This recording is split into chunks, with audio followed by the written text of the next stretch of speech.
मनुष्य के शरीर की रचना जैसे ईश्वर ने बहुत सोच विचार कर बनाई है।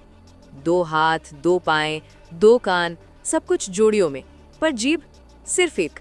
और उस एक जीभ के चारों तरफ बसाए गए हैं दांतों की कई कतारें, जैसे उसके पहरेदार। भगवान श्री कृष्ण के शब्दों में इसी में छुपा है मनुष्य का चरित्र, मर्यादा और भविष्य का संकेत। पर जीभ एक ही क्यों?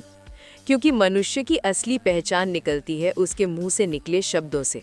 जीभ से निकला हर शब्द कभी ज्ञान का, कभी विवेक का, कभी सज्जनता का प्रमाण।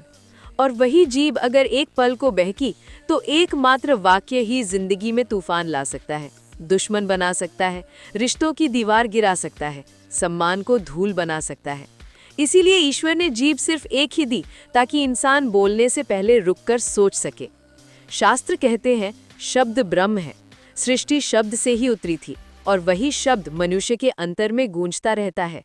एक सही वाक्य किसी को जीवन से भर सकता है, संभाल सकता है, गलत राह से वापस ले आ सकता है। एक दुखी व्यक्ति को सिर्फ 2 शब्द जिंदा कर सकते हैं, तुम कर सकते हो। और वही एक जहरीला लफाज शब्द विश्वास तोड़ सकता है, रिश्तों को अमर बनाए घाव दे सकता है। हम जिंदगी में कितनी ही मुसीबतें सिर्फ एक गलत बोल के कारण बुलवा लेते हैं, इसका हिसाब ही नहीं। एक पल की तेजी में बोला कठिन शब्द सालों की दोस्ती तोड़ देता है।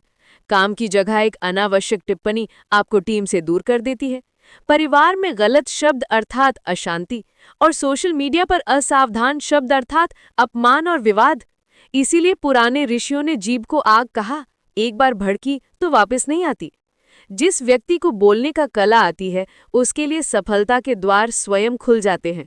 नर्म बोल, साफ अर्थ, थोड़े शब्दों में सत्य, ये सब सम्मान लाते हैं, आपके शत्रु को भी शांत कर देते हैं। बुद्ध ने भी कहा था, मनुष्य की ताकत हाथ में नहीं, उसके शब्दों में होती है। इसीलिए दांत को कहा गया जीभ के पहरेदार। जैसे हर बार याद दिलाते हो, बोलने से पहले सोचो। जीभ छोटी है पर इसका काम विशाल। ये चाहे तो आपको स्वर्ग तक उठा सकती है, सम्मान, प्यार और प्रतिभा का प्रशंसा दे सकती है। और यही जीभ अगर बेपरवाह हो जाए तो आपको नीचे गिराने में एक पल नहीं लगाती। इसलिए शब्दों को चुनकर बोलिए, क्रोध से नहीं, विवेक से बोलिए। जिस व्यक्ति को शब्द की कीमत मालूम होती है उसका हर वाक्य आशीर्वाद बनकर लौटता है। याद रखिए, शब्द ही ब्रह्म है और आप ही उस शक्ति के मालिक हैं।